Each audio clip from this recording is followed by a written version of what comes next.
Fala galera, beleza? Aqui quem fala é o professor Diego Penaforte e nós vamos prosseguir aqui na nossa aula de Sculptris, dando prosseguimento à nossa primeira aula, né? Se vocês acompanharem, vocês vão ver que nós paramos exatamente aqui e eu vou continuar explicando mais alguns conceitos referentes ao programa. Bom, para começar, nós temos aqui o conceito do wireframe, né? O que é o wireframe? Você pode habilitá-lo nesse botão aqui ou simplesmente apertando a tecla W no seu teclado. Então, o wireframe é exatamente isso aqui, ó. É a sua malha poligonal. É a malha, né, a geometria 3D do objeto. Você visualiza aqui essa malha triangular e ela se intensifica nos locais onde você esculpiu. Se eu por acaso passar o brush draw aqui, você vai ver como que ele vai esculpindo e tornando essa malha poligonal mais densa. Habilitando esse botão ou desabilitando, eu posso enxergar ou não enxergar a malha poligonal. Ao lado dele nós temos o botão de simetria, o Symmetry. O que ele faz?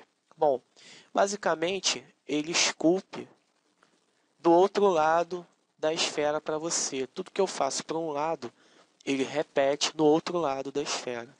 Se eu desabilitá-lo, ele me dá uma mensagem dizendo que é uma operação de apenas um caminho, né? Eu vou dizer ok.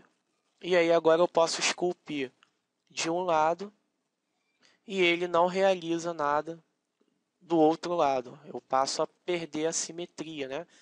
Isso serve para que eu possa exatamente esculpir figuras que sejam assimétricas, em que um lado não seja igual ao outro lado.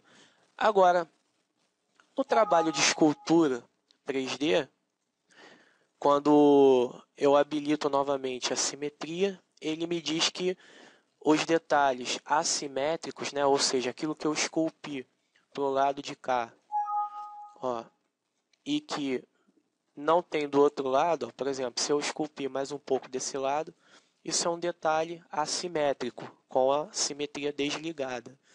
Então ele não vai esculpir esse detalhe para o lado de lá. A partir do momento que eu religo a simetria, ele me diz que vai remover esse detalhe assimétrico que eu criei. Ou seja, ele aplica automaticamente o detalhe do outro lado.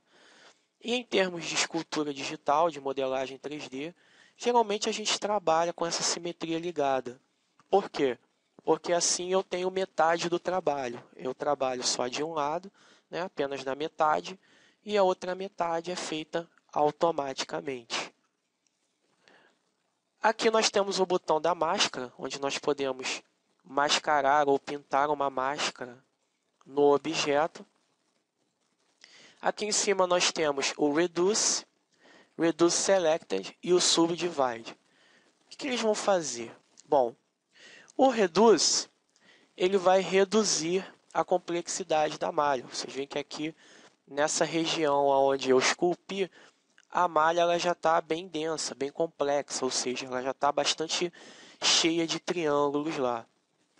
O Reduce, que é esse primeiro parâmetro, esse primeiro botão aqui, ó, à medida em que eu seleciono lá, onde eu passar agora com a ferramenta de escultura, clicando, segurando e arrastando, ele vai reduzindo a complexidade da malha. Ou seja, a malha vai ficando com menos triângulos, ela vai ficando mais simples. Por que isso? Porque a malha mais simples, ela é mais leve, ela fica mais leve para se trabalhar, ela fica mais leve para ser exportada para outros programas. Né? Aqui, quanto mais complexa a malha, quanto mais triângulos ela tiver, mais pesada ela é. E mais dificuldade de trabalho você pode ter em levar para outros programas, em exportar, ou até mesmo para trabalhar com essa malha dentro do Sculptris. Mas aqui você vai vendo que conforme eu vou passando o pincel para reduzir a malha, ela também vai perdendo detalhes. Conforme ela vai ficando com muito pouca geometria, ela vai perdendo ali os detalhes finos que eu esculpi. Ao lado nós temos o Reduce Selected, que vai reduzir a sua escultura, né? Vai reduzir a complexidade dela como um todo. Para desabilitar o Reduce Brush é só selecionar o Brush Draw ou qualquer outro brush que ele desabilita automaticamente o brush de redução da malha. No Reduce Selected, ele reduz a sua malha como um todo. Ele vai reduzindo a sua malha inteira. E no Subdivide ele vai fazer o contrário. Ele vai aumentar a complexidade da malha. Cuidado, porque você pode, com apenas poucos toques, você pode aumentar absurdamente a complexidade da sua malha, deixando ela com muitos milhões de triângulos, com milhões de polígonos. Isso pode atrapalhar na hora de você trabalhar. Se eu utilizar aqui novamente o brush Reduce, eu vou reduzindo aqui novamente a complexidade da malha. Ou utilizar o Reduce Selected, para que ele vá reduzindo automaticamente a complexidade da malha como um todo. Você vê que se eu clicar no Reduce Selected, ele vai reduzindo a complexidade dessa malha de uma forma geral. Bom, por hoje é só, pessoal. Na próxima aula nós vamos continuar trabalhando e nós vamos ver as ferramentas de exportação.